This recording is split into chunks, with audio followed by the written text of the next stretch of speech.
Thank you for that kind introduction. It is great to be here with so many pro-life friends. Get to be part of a summit put on by my former employer, Heritage Action, so it's a real honor to be here. You know, the March for Life and this Pro-Life Summit are very special events. Every year, I'm amazed by how many of you arrive in the cold and march for long hours to stand for the sanctity of life.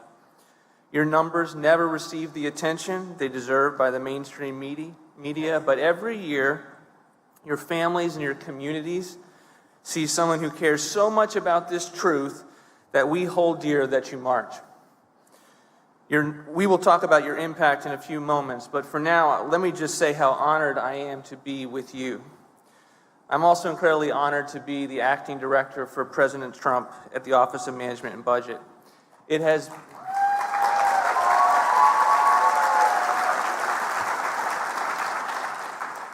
has been said often, and I will join with those who said it, that President Trump is the most pro-life president in history based on the advancements.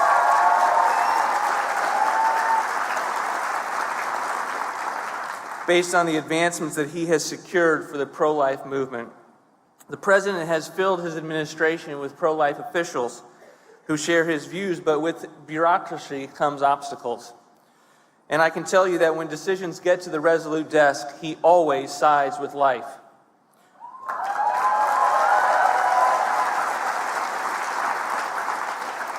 I have seen it with my own eyes. He has been a promises made, promises kept kind of president.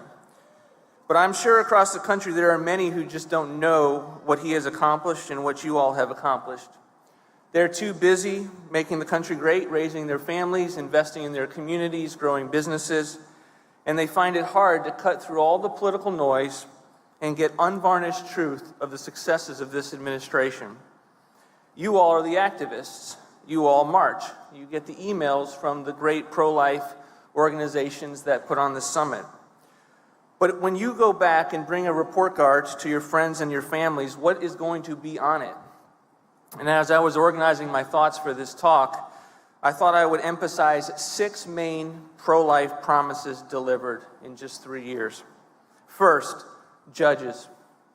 President Trump is filling the courts to the brim. As of today, he has appointed 187 federal judges, including 2 to the Supreme Court.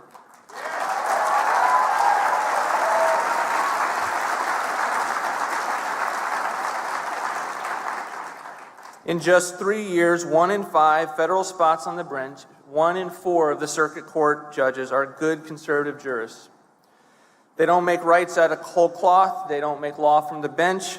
They have a respect and not a cloaked disdain for the will of the people. These appointments will have a generational impact on the pro-life cause. Second, fetal tissue research. The president has ended the practice of government-funded fetal tissue research from elective abortions.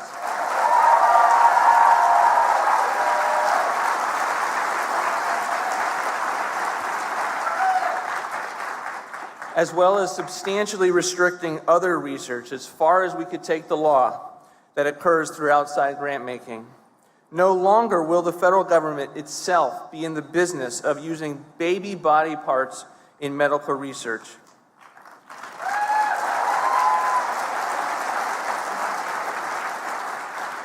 There are ethical alternatives, and we will pursue those alternatives, notwithstanding what the front page of the Washington Post said yesterday, without collaborating with the abortion industry. Third, defunding Planned Parenthood. We want to defund Obamacare, too.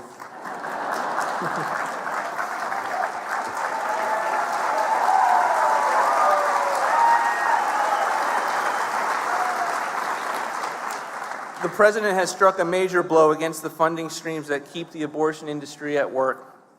By stopping Title X grantees from promoting abortions, he cut off Planned Parenthood's access to $286 million pool of federal resources.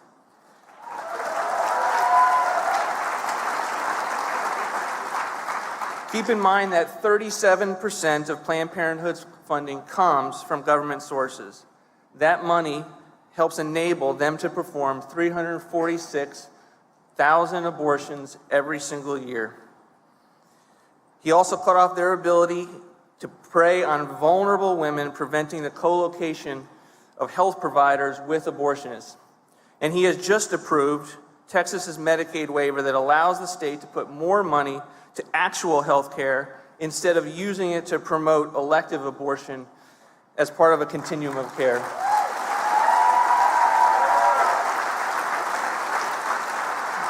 Texas just got done and more is on the way. Fourth, Mexico City.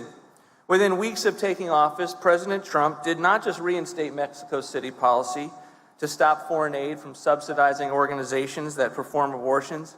He went further, applying the policy to more funding streams and more foreign aid activities than any before him. Under this president, the United States is no longer funding international abortion propaganda.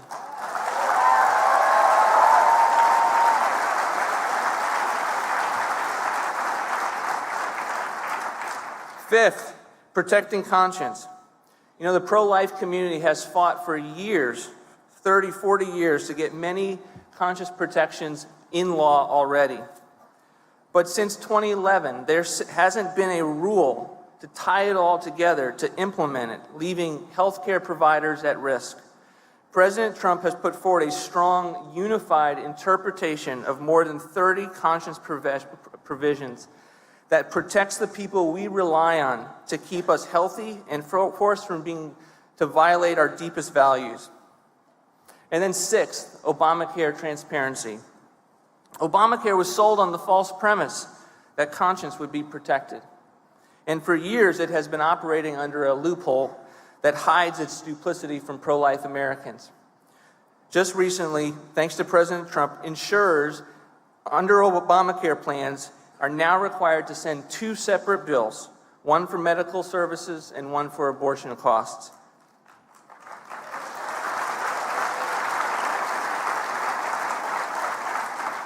Making it clear to consumers the price of abortion coverage, and in many states providing them with the information they need to choose life. Folks, this is only after 3 years. Much work still is left to be done. I just got a whole list of laundry items from Kristen this week about things that we need to get done next. So we're going to get on that new list and be after it, hopefully with another 4 years.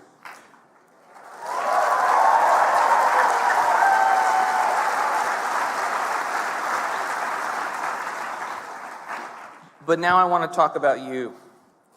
Not one of these successes would have been possible without the pro-life movement.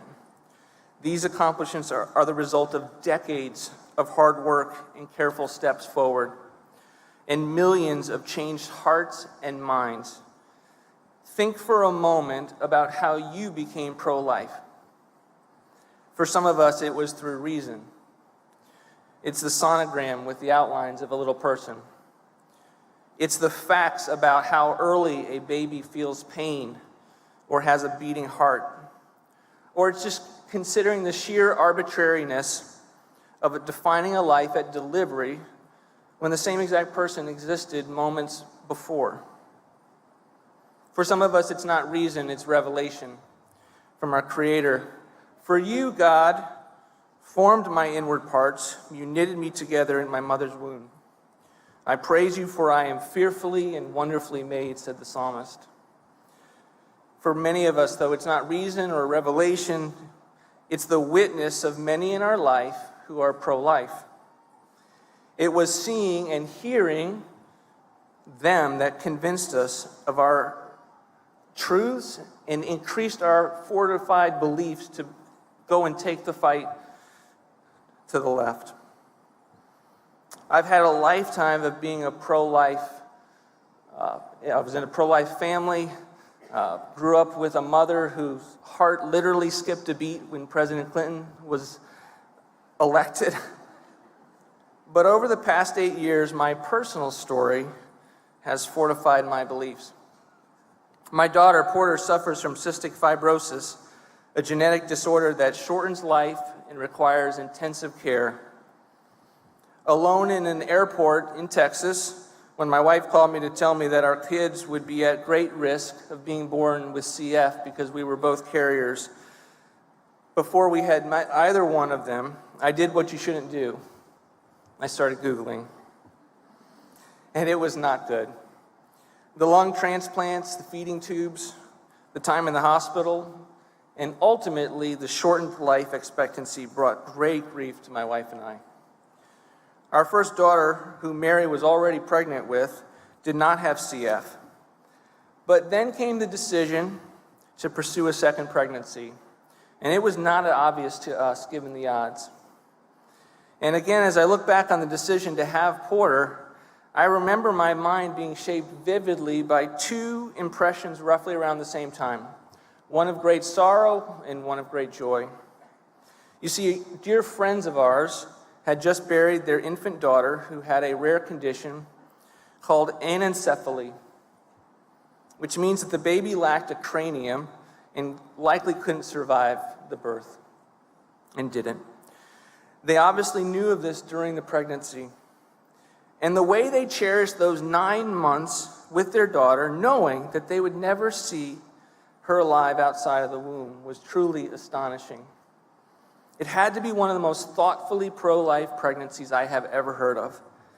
They would have given anything for those few months with her in the womb. And one day I remember pondering them while I was holding my oldest daughter, sitting on the couch with her and experiencing the joy of a dad with his little girl. And I thought to myself how much I was shortchanging the preciousness of life to judge it in my fear based on how long it could last for my daughter, for her sake primarily and for ours.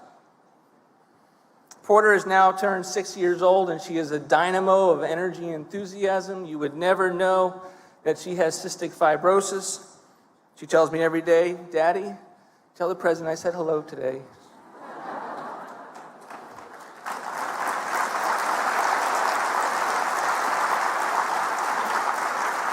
She thinks that's totally natural.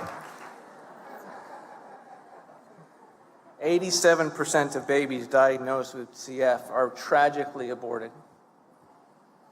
Think about how much life is lost because of those tragic decisions, much of which is uninformed or out of fear, as Kristen said.